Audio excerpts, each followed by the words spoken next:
ವಿಜಯಪುರದಲ್ಲಿ ರೈತ ಭಾರತ ಪಕ್ಷದಿಂದ ಪ್ರತಿಭಟನೆ. ಜನಪ್ರತಿನಿಧಿಗಳ ಹೆಸರಿನ ಭಿತ್ತಿಪತ್ರ ಸುಟ್ಟು ಭಾರೀ ಆಕ್ರೋಶ. ಜನಪ್ರತಿನಿಧಿಗಳೇ, ನಿಮ್ಮ ಎಡಬಿಡಂಗಿ ನಾಟಕ ಬಿಡಿ. ವಿಜಯಪುರ ಜಿಲ್ಲೆಗೆ 371J ಕೊಡಿ ಎಂದು ರಾಜ್ಯ ಅಧ್ಯಕ್ಷ ಮಲ್ಲಿಕಾರ್ಜುನ್ ಕೆಂಗನಾಳ್ ಆಗ್ರಹಿಸಿದರು.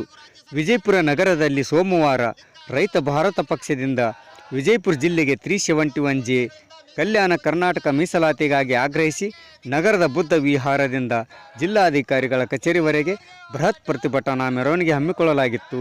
ಕುದುರೆ ಟಾಂಗಾಗಳಿಗೆ ಜಿಲ್ಲೆಯ ಸಚಿವರ, ಶಾಸಕರ, ಸಂಸದರ ಹಾಗೂ ವಿಧಾನ ಪರಿಷತ್ ಸದಸ್ಯರ ಹೆಸರುಗಳುಳ್ಳ ಭಿತ್ತಿಪತ್ರಗಳನ್ನು ಕಟ್ಟಿ ಜಿಲ್ಲೆಯನ್ನು ಪ್ರತಿನಿಧಿಸುವ ಜನಪ್ರತಿನಿಧಿಗಳಿಗೆ ವಿನೂತನ ಪ್ರತಿಭಟನೆ ಮಾಡಿ ಡಾಕ್ಟರ್ BR ಅಂಬೇಡ್ಕರ್ ವೃತ್ತದಲ್ಲಿ ಜನಪ್ರತಿನಿಧಿಗಳ ಹೆಸರುಗಳುಳ್ಳ ಭಿತ್ತಿಪತ್ರಗಳನ್ನು ಸುಟ್ಟು ಹಾಕುವ ಮೂಲಕ ಆಕ್ರೋಶ ವ್ಯಕ್ತಪಡಿಸಿದರು. ಪ್ರತಿಭಟನೆ ಮೆರವಣಿಗೆಯುದ್ದಕ್ಕೂ ವಿಜಯಪುರಕ್ಕೆ 371J ಮೀಸಲಾತಿ ವಿರೋಧಿ ಕೇಂದ್ರ ಸರ್ಕಾರ, ರಾಜ್ಯ ಸರ್ಕಾರ ಹಾಗೂ ಜಿಲ್ಲೆಯ ಸಚಿವರ, ಸಂಸದರ, ಶಾಸಕರ ವಿರುದ್ಧ ಘೋಷಣೆ ಕೂಗಿ ಆಕ್ರೋಶ ಹೊರಹಾಕಿದರು. ನಂತರ ಜಿಲ್ಲಾಧಿಕಾರಿಗಳ ಮೂಲಕ ರಾಷ್ಟ್ರಪತಿಗಳು, ಪ್ರಧಾನಮಂತ್ರಿ, ಕೇಂದ್ರ ಗೃಹ ಮಂತ್ರಿ, ರಾಜ್ಯಪಾಲರು, ಮುಖ್ಯಮಂತ್ರಿ ಹಾಗೂ ಉಪಮುಖ್ಯಮಂತ್ರಿಗಳಿಗೆ ಮನವಿ ಸಲ್ಲಿಸಿದರು. ವರದಿ ಸಮಯ TVK news, Vijayapura. Kalyana Karnataka 371J ಅಡಿ ಬಿಟ್ಟು ಹೋದ ಹೈದರಾಬಾದ್ ವಿಮೋಚನಾ ಚಳವಳಿಯ ಪಿತಾಮಹ ಸ್ವಾಮಿ ರಮಾಗೌಡರು ಇತರ ತವರು ವಿಜಯಪುರ ಜಿಲ್ಲೆಯನ್ನು 371J ಮೀಸಲಾತಿಗೆ ಸೇರ್ಪಡೆ ಮಾಡಬೇಕು. ಫಲಿತಾಂಶ ವಿಷಯಕ್ಕೆ ಸಂಬಂಧಿಸಿದಂತೆ ವಿಜಯಪುರ ಜಿಲ್ಲೆಯ 1744ರವರೆಗೆ ಹೈದರಾಬಾದ್ ನಿಜಾಮನ ಆಳುತ್ತಿದೆ. ತದನಂತರ ಹೈದರಾಬಾದ್ ನಿಜಾಮನ ಕಡೆಯವರಾದ ರಜಾಕರು ಅಖಂಡ ವಿಜಯಪುರ ಜಿಲ್ಲೆಯ ಜನ ಸಾಮಾನ್ಯರ ಮೇಲೆ ನಿರಂತರ ದಾಳಿ ಮಾಡಿ ಕಿರುಕುಳ ಕೊಡುತ್ತಿದ್ದರು. ಇದರಿಂದ ಬೇಸತ್ತ ವಿಜಯಪುರ ಜಿಲ್ಲೆಯ ಜನ ಹೈದರಾಬಾದ್ ಪ್ರಾಂತ್ಯವನ್ನು ಸ್ವಾತಂತ್ರ್ಯದ ನಂತರ ಅಖಂಡ ಭಾರತದ ಒಕ್ಕೂಟಕ್ಕೆ ಸೇರ್ಪಡೆ ಮಾಡಲು ಹೋರಾಟ ಮಾಡಿದ್ದು ಇತಿಹಾಸ ಪುಟಗಳಲ್ಲಿ ದಾಖಲಾಗಿದೆ. ಅಖಂಡ ಹೈದರಾಬಾದ್ ಪ್ರಾಂತ್ಯಕ್ಕೆ ಅಂದಿನ ಪ್ರದೇಶ ಕಾಂಗ್ರೆಸ್ ಅಧ್ಯಕ್ಷರಾಗಿದ್ದ ವಿಜಯಪುರ ಜಿಲ್ಲೆಯ ಸಿಂದಗಿಯ ಸ್ವಾತಂತ್ರ್ಯ ಯೋಧ ಶ್ರೀ ರಮಾನಂದ ತೀರ್ಥರು ಹೈದರಾಬಾದ್ ಪ್ರಾಂತವನ್ನು ಭಾರತದ ಒಕ್ಕೂಟದಲ್ಲಿ ಸೇರಿಸಲು ನೇತೃತ್ವ ವಹಿಸಿದರು. ಅದಕ್ಕಾಗಿಯೇ ಅವರನ್ನು ಹೈದರಾಬಾದ್ ವಿಮೋಚನಾ ಚಳವಳಿಯ ಪಿತಾಮಹ ಎಂದು ಕರೆಯುತ್ತಾರೆ. ಕಲ್ಯಾಣದ ಚಾಲುಕ್ಯರು, ಕಲಚೂರುಗಳು ಕಾಲ ಸೇರಿದಂತೆ ಸ್ವಾತಂತ್ರ್ಯ ಪೂರ್ವದಿಂದಲೂ ವಿಜಯಪುರ ಜಿಲ್ಲೆ ಕಲ್ಯಾಣ ರಾಜ್ಯದಲ್ಲಿ ಇರುವುದು ಎಲ್ಲರಿಗೂ ತಿಳಿದಿರುವ ವಿಷಯ. ನಂಜುಂಡಪ್ಪ ವರದಿಯ ಪ್ರಕಾರ ವಿಜಯಪುರ ಜಿಲ್ಲೆಯ ಎಲ್ಲ ತಾಲೂಕುಗಳು ಅತ್ಯಂತ ಹಿಂದುಳಿದ ತಾಲೂಕುಗಳಾಗಿವೆ. ಹೀಗಿದ್ದರೂ ಕೂಡ 371J ಮೀಸಲಾತಿ ಅನುಷ್ಠಾನ ಮಾಡುವಾಗ ಹೈದರಾಬಾದ್ ಪ್ರಾಂತ್ಯಕ್ಕೆ ಸೇರಿದ ವಿಜಯಪುರ ನಗರದ ಬುದ್ಧ ವಿಹಾರದಿಂದ ಕೋರ್ಟ್ ಮಾರ್ಗವಾಗಿ Bagalkot cross, bus stand, Basaveshwara circle, Ambedkar circle ಮುಖಾಂತರ ಬಂದ ಇಲ್ಲಿ ಜಿಲ್ಲಾಧಿಕಾರಿಗಳ ಕಚೇರಿಗೆ ಬಂದಿದ್ದೇವೆ.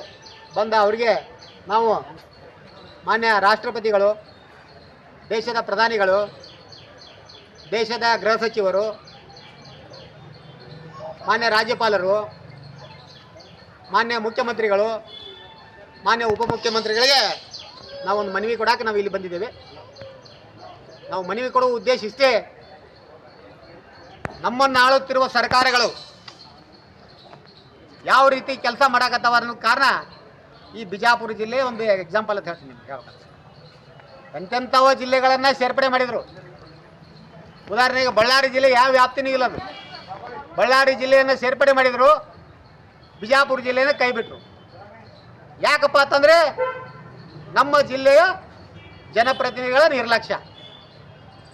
ಇವ್ರಿಗೆ ಏನೈತಪ್ಪ ಅಂತಂದರೆ ಬರೀ ಕುರ್ಚಿ ಬೇಕು, ಸೆಕ್ಯೂರಿಟಿ ಬೇಕು, ಇದು ಒಂದು ಬಿಟ್ಟರೆ ಮತ್ತೊಂದು ಏನು ಕೆಲಸ ಇಲ್ಲ ಇವರು. ಆದ ಕಾರಣ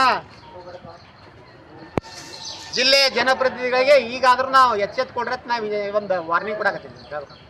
ಎಷ್ಟು ದಿವಸ ನೀವು ಏನು ಮಾಡೀರಿ ಅದನ್ನು ನೆನಪಾರ್ರಿ, ಇನ್ನರೇ ನೆನಪು ಮಾಡ್ಕೊಳ್ರಿ ನಮ್ಮ ಜಿಲ್ಲೆಗೆ ಎಷ್ಟೊಂದು ಅನ್ಯಾಯ ಮಾಡಿರಂತ.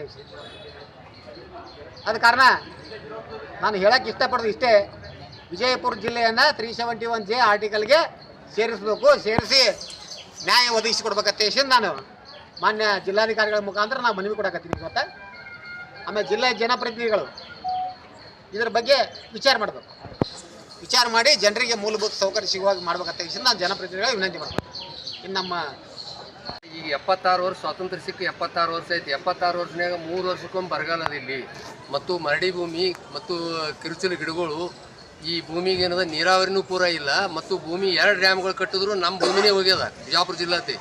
ಆದರೆ ಬಿಜಾಪುರ ಜಿಲ್ಲೆಯನ್ನು ಆರ್ಟಿಕಲ್ 371 ಒಳಗೆ ಅವ್ರು ಸೇರಿಸಲೇ ಇಲ್ಲ. ವೈದ್ಯನಾಥ್ ಪಾಟೀಲ್ರು ಹಿಂದೆ ಕರೆದ್ರು ಅವರು, ಇವ್ರು ಯಾರೂ ಇಲ್ಲಿ ಲೀಡರ್ಗಳು ಒಬ್ಬರು ಅದಕ್ಕೆ ಚಕಾರ ಎತ್ತಲಿಲ್ಲ. ಅದಕ್ಕೆ ಇವತ್ತಿನ ದಿನ ಆಗಲೇಬೇಕಂತೇಳಿ ಎಲ್ಲರೂ ಕೂಡಿ ನಾವು ಪ್ರಯತ್ನ ಮಾಡಮು. ಎಲ್ಲರಿಗೆ ಏನದ ಅನುದಾನ ಹೆಚ್ಚಿಗೆ ಬರ್ತದೆ ಮತ್ತು ನೌಕರಿ ಒಳಗೆ ನಿಮ್ಗೆ ಬಡ್ತಿ ಇರ್ತದೆ ಮತ್ತು ಮಾರ್ಕಸ್ದೊಳಗೆ ನಿಮಗೆ ಇದು ಇರ್ತದೆ. ಅದನ್ನೆಲ್ಲ ಬಿಟ್ಕರಿ ಏನದ ಇವ್ರು ಹೆಂಗೆ ಕುಂದಿರ್ತಾರೆ ಅಂದಾಗ ಅದಕ್ಕೆ ಎಲ್ಲರೂ ಸಾರ್ವಜನಿಕರು ನಮ್ಮ ಎಲ್ಲಿ ಎಲ್ಲರೂ ಕೂಡಿ ನಾವು ಹೋರಾಟ ಮಾಡೋಣ. ಇದ್ರ ಬಗ್ಗೆ ಯಾವ ಜಾತಿ ಇಲ್ಲ, ಏನೂ ಇಲ್ಲ. ಪಕ್ಷನೂ ಇಲ್ಲ. ಇದು ಎಲ್ಲರಿಗೆ ಅನುಕೂಲ ಆಗುವಂಥ ಸ್ಥಿತಿ ಅದು. ಇದು ಯಾರು DC ಇರಲಿ, ಯಾವ MLA ಇರಲಿ, ಎಲ್ಲರಿಗೆ ಅನುಕೂಲ ಆಗ್ತದೆ ಮುಂದೆ ಅವ್ರ ಮಕ್ಕಳಿಗೆ ಸಹಿತ. ಅದಕ್ಕೆ ಇದು ನ್ಯಾಯಯುತವಾಗಿ ಏನದ ನಮ್ಮ ಬಿಜಾಪುರ ಜಿಲ್ಲೆಗೆ ಏನದ ಈ ಆರ್ಟಿಕಲ್ 371 ಕೊಡಲೇಬೇಕಂತೇಳಿ ಇವತ್ತಿನ ದಿನ ನಾವು ಇದು ಮಾಡಿದ್ದು ಹೋರಾಟ. ಪ್ರತಿಯೊಬ್ಬರು ಹೋರಾಟಕ್ಕೆ ಮುಂದಾಗಿ ನಮ್ಮ ಸಮಾಜದಲ್ಲಿ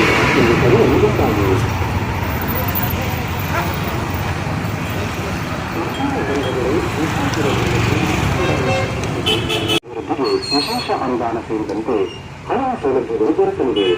ಆತ್ಮೀಯ ಬಂಧುಗಳೇ, ಈಗಾಗಲೇ ಸಾಕಷ್ಟು ಅನ್ಯಾಯವಾಗಿದೆ. ಹೋರಾಟದ ಮಾರ್ಗ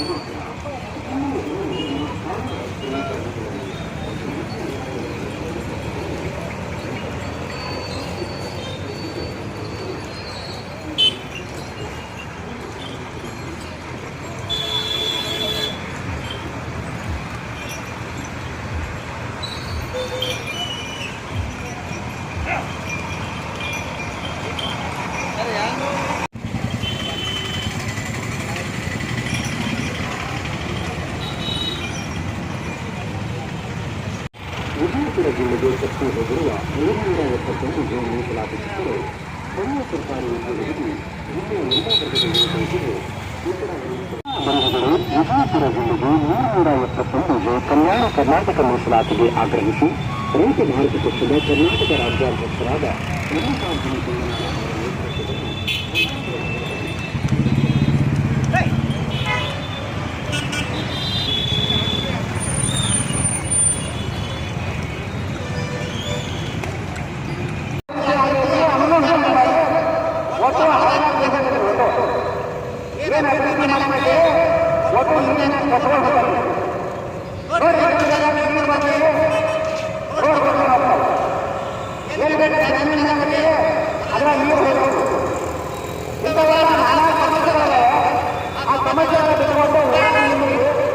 ಸಿಂಗನವರ ನೇತೃತ್ವದಲ್ಲಿ ನಮ್ಮ ಕೇಂದ್ರ ಸಂಸದ ನಮ್ಮ ಜಿಲ್ಲೆಯ ಸಂಸದರು ನಾವು ನಿಮಗೆ ನ್ಯಾಯವಾಗಿ ಆರಿಸಬೇಕಾಗಿದ್ದರು. ನೀವೇನು ಮಾಡಕತ್ತೀರಿ? ಕುತ್ಕೊಳ್ಳಲು ಏನು ಮಿಠಾಯಿ ಹೊಡೆಯಕತ್ತೀರಿ? ಆ ಮಿಠಾಯಿ ಹೊಡೆದು ಕಮ್ಮಿ ಮಾಡ್ರಿ. ಜನರಿಗೆ ಏನು ಬೇಕಾಗಿಲ್ಲ 371 ಆರ್ಟಿಕಲ್ ಇದನ್ನ ಸೇರ್ಪಡೆ ಮಾಡಿಸಿ ಜನರಿಗೆ ಅನುಕೂಲ ಮಾಡಿಕೊಡ್ರಿ ಅಂತ ಆಯ್ಕೆ ಮಾಡ್ತೀನಿ.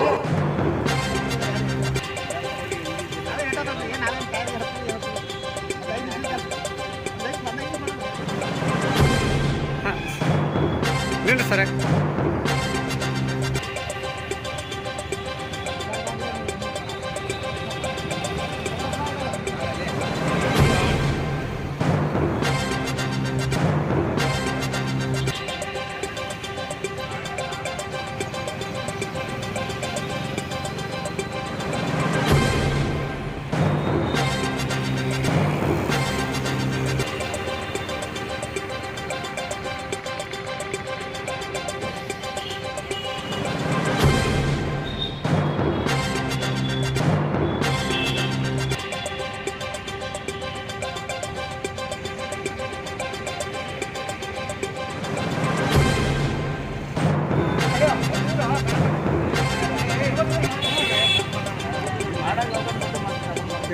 ಅವ್ರು ಹೇಳಿದ್ರು ನಮಗೆ ಏನು ಹೇಳಕ್ಕಾಗ್ತದೆ ಸರ್.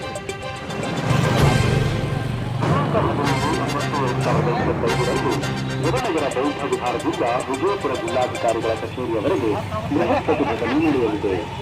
ವಿಜಯಪುರ ಜಿಲ್ಲೆಗೆ ಶಕ್ತಿ ಹೋಗಿರುವ 771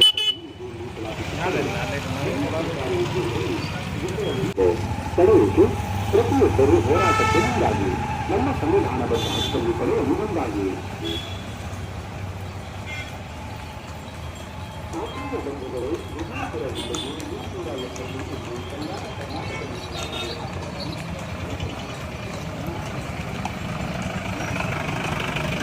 ತಡೆಯಿತು. ಪ್ರತಿಯೊಬ್ಬರು ಹೋರಾಟಕ್ಕೆ ಮುಂದಾಗಿ ನಮ್ಮ ಸಂವಿಧಾನದ ಹಕ್ಕನ್ನು ಪಡೆಯಲು ಮುಂದಾಗಿ.